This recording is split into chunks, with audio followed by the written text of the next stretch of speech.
Suzlon energy के share में क्या आने वाली है बड़ी उड़ान? क्या मौजूदा स्तर से 35 से लेकर 60% तक की तेजी देखने को मिल सकती है? आखिर क्यों एक के बाद एक दिग्गज ब्रोकरेज जो है इस शेयर पर बुलिश नजर आ रहे हैं, जबकि तिमाही नतीजों में मुनाफा और मार्जिन दोनों कमजोर रहे? क्या कंपनी की रिकॉर्ड ऑर्डर बुक और सुज़लॉन 2.0 की नई स्ट्रैटेजी भविष्य की बड़ी ग्रोथ का संकेत दे रही? आइए आसान भाषा में समझते हैं पूरी रिपोर्ट और जानते हैं कि निवेशकों के लिए क्या हैं बड़े संकेत। नमस्कार, आप देख रहे हैं मनी नाइन और मैं हूं आपके साथ विशाल शर्मा। सबसे पहले क्या है बड़ी खबर, उससे कहानी की शुरुआत करते हैं। देखिए, सुज़लॉन एनर्जी को लेकर जो है देश की बड़ी ब्रोकरेज यानी आईसीआईसीआई सिक्योरिटीज़ ने अपनी बाई रेटिंग जो है वो बरकरार रखी है। शेयर का जो मौजूदा भाव है वो करीब 48 रुपए के आसपास है। ब्रोकरेज ने 65 रुपए का टारगेट प्राइस जो है वो सेट किया, यानी मौजूदा स्तर से देखें तो करीब 35% तक की जो है तेजी की संभावना जताई जा रही है। अब क्वार्टर वन फाइनेंशियल 27 के नतीजे कैसे रहे थे ये जान लेते हैं। देखिए, कंपनी के पहली तिमाही के नतीजे मिले जुले रहे। अच्छी बात ये रही कि कमाई जो है यानी रेवेन्यू 22% बढ़कर 3,820 करोड़ रुपए पर पहुंच गया। विंड टर्बाइन जनरेटर बिजनेस में जो है 27% की ग्रोथ हुई।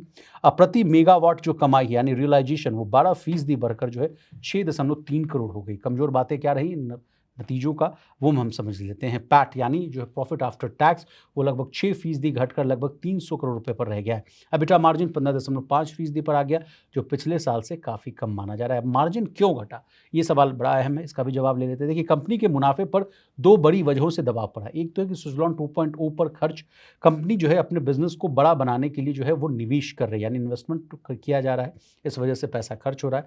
इसी कारण कहा जा रहा है कि खर्च ज़्यादा बढ़ गया है। सप्लाई चेन और जियोपॉलिटिकल जो है वो दिक्कतें, कहा जा रहा है कि वैश्विक स्तर पर यानी ग्लोबल स्तर पर लॉजिस्टिक और सप्लाई में परेशानी रही है, यानी जिस तरह से जो सप्लाई डिस्ट्रक्शन की जो बात हो रही है, डिस्ट्रप्शन की जो बात हो रही है, उसको हम बता रहे हैं आपके सामने। करीब जो है कहा जा रहा है कि 20% डिलीवरी जो है वो प्रभावित हुई है। अब चलिए, एग्जीक्यूशन अच्छा रहा लेकिन कमीशनिंग में क्यों देरी आई ये समझ लेते हैं। क्या हुआ पहले ये मामला समझते हैं। कंपनी ने तिमाही में जो है 506 मेगावाट का काम पूरा किया, लेकिन इनमें से जो है सिर्फ 269 मेगावाट ही जो है चालू यानी कमीशन हो पाया। बाकी प्रोजेक्ट जो है अगले क्वार्टर में चालू होंगे। फिलहाल की स्थिति क्या है ये जान लेते हैं। 1250 मेगावाट की क्षमता तैयार है, सिर्फ कमीशन होने का इंतजार है। ऑर्डर बुक को लेकर क्या स्टेटस है ये जान लेते हैं। देखिए, ये रिपोर्ट का सबसे बड़ा पॉजिटिव पॉइंट माना जा रहा है कि ऑर्डर बुक जो है और मजबूत हुई है। इस फाइनेंशियल ईयर में अब तक करीब जो है लगभग 1 गीगावाट के नए ऑर्डर मिले हैं। पिछले साल इसी अवधि में 0.8 गीगावाट के ऑर्डर मिले थे। कुल ऑर्डर बुक जो है वो बढ़कर 6.1 गीगावाट हो गई है। इसका आसान भाषा में मतलब ये है कि कंपनी के पास आने वाले समय में के लिए जो है काफ़ी काम जो है वो मौजूद है। इससे भविष्य की कमाई बेहतर रहने की उम्मीद जो है वो बढ़ती हुई नज़र आ रही है। अब ऑर्डर बुक में क्या खास बातें हैं वो समझ लेते हैं। ऑर्डर बुक पिछले साल के एग्जीक्यूशन से 2.5 गुना बढ़ी है। ईपीसी बिजनेस की हिस्सेदारी जो है वो 22% से बढ़कर 32% हो गई। कुल ऑर्डर बुक का 84% हिस्सा पीएसयू और कमर्शियल एंड इंडस्ट्रियल ग्राहकों यानी कस्टमर से आ रहा है। पीएसयू और सीएनआई की हिस्सेदारी लगभग 50-50 की है। अब इस कहानी में आप बार-बार जो है सुज़लॉन 2.0 का ज़िक्र सुन रहे होंगे। क्या है सुज़लॉन का 2.0 प्लान ये समझ लेते हैं। देखिए, कंपनी जो है अब सिर्फ विंड टरबाइन बेचने वाली कंपनी नहीं रहना चाहती है। नई स्ट्रैटेजी ये है कि wind energy, solar energy, battery storage, EPC services और एसेट मैनेजमेंट में इन सभी सेक्टर्स में काम को बढ़ाया जाए। तो ये है सुज़लॉन की 2.0 की स्ट्रैटेजी। अब रीपावरिंग बिजनेस में क्या है बड़े मौके वो समझ लेते हैं। कंपनी का मानना है कि इस क्षेत्र में करीब 25 गीगावाट का बड़ा जो है अवसर यानी अपॉर्चुनिटी मौजूद है। कंपनी की योजना है कि यूरोप और ऑस्ट्रेलिया से ऑर्डर मिलने की उम्मीद है। डेवको मॉडल के तहत जो है अभी तक 600 मेगावाट के ऑर्डर मिल चुके हैं। 2031 तक कहा जा रहा है कि बैटरी स्टोरेज की जो क्षमता है वो 3.1 गीगावाट तक है। गीगावाट अच्छा आवर के तक आसपास जो है वो पहुंचाने का लक्ष्य है। अब कंपनी की वित्तीय स्थिति कैसी है, फाइनेंशियल स्टेबिलिटी जान लेते हैं। सबसे बड़ी ताकत ये बताई जा रही है कि कंपनी के पास 2320 करोड़ का नेट कैश है, यानी कंपनी पर जो नकदी का दबाव बिल्कुल नहीं है। आगे के क्या अनुमान है वो जान लेते हैं। नेट रेवेन्यू के मामले में कहा जा रहा है कि लगातार वो बढ़ने की उम्मीद जताई जा रही है। एबिटा के मोर्चे पर लगातार बढ़ने का अनुमान है। एबिटा मार्जिन लगभग 18.5% रहने की उम्मीद है। और नेट प्रॉफिट की बात की जाए तो उसमें भी लगातार बढ़ने का अनुमान है। ईपीएस की बात की जाए, अर्निंग पर शेयर, तो फाइनेंशियल 28 तक लगभग 2 रुपए तक रहने का अनुमान है। अब 65 रुपए का टारगेट वो कैसे आएगा ये भी हम समझ लेते हैं। देखिए, ब्रोकरेज ने जो है आईसीआईसीआई सिक्योरिटीज़ की मैं बात कर रहा हूँ, ब्रोकरेज ने जो है फाइनेंशियल 28 के अनुमानित मुनाफे और ईपीएस के आधार पर शेयर की वैल्यू तय की है। टारगेट प्राइस 65 का है, मौजूदा भाव 48 रुपए का है, यानी संभावित जो है आपको 35% की तेजी मिल सकते हैं।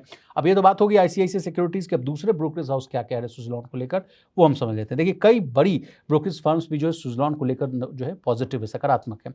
बाय रेटिंग देने वालों में कौन-कौन लोग शामिल हैं? आईसीआईसीआई सिक्योरिटीज़, मोतीलाल ओसवाल, आनंद राठी, डॉक्टर चौकसी, सिस्टमैटिक, यूबीएस और इन्वेस्टेक। टारगेट प्राइस क्या? अलग-अलग ब्रोकरेज ने जो है ₹56 से लेकर ₹74 तक के टारगेट दिए हैं। सेंट्रम ब्रोकिंग ने जो है सबसे ऊँचा यानी ₹74 का टारगेट दिया है। यूबीएस का लक्ष्य 66 का है, इन्वेस्टेक ने 67 का टारगेट दिया है और नुवामा ने केवल होल्ड की रेटिंग दी है और टारगेट रखा है 51 का। अब जिस सेक्टर में सुज़लॉन काम करती है उस सेक्टर की बात कर लेते हैं। देखिए भारत में विंड एनर्जी सेक्टर का फ्यूचर क्या है, भविष्य क्या है, ये जान लेते हैं। देखिए भारत तेज़ी से रिन्यूएबल एनर्जी जो है अपनी क्षमता बढ़ा रहा है। फाइनेंशियल 26 में विंड इंस्टॉलेशन 6 गीगावाट के पार पहुंच चुका है। सरकार के रिन्यूएबल एनर्जी लक्ष्य पूरे करने में विंड सेक्टर की अहम भूमिका रहने वाली है। सुज़लॉन इस सेक्टर की प्रमुख कंपनियों में शामिल है, इसलिए इसका फ़ायदा मिलने की उम्मीद है। लेकिन जाते-जाते किन जोखिमों पर नज़र आपको रखनी चाहिए, वो जान लेते हैं। निवेश करने से पहले नए ऑर्डर मिलने की रफ्तार धीमी पड़ सकती है, प्रोजेक्ट पूरे होने में जो देरी हो सकती है, सप्लाई चेन और लॉजिस्टिक की दिक्कत फिर बढ़ सकती है। कंपनी ने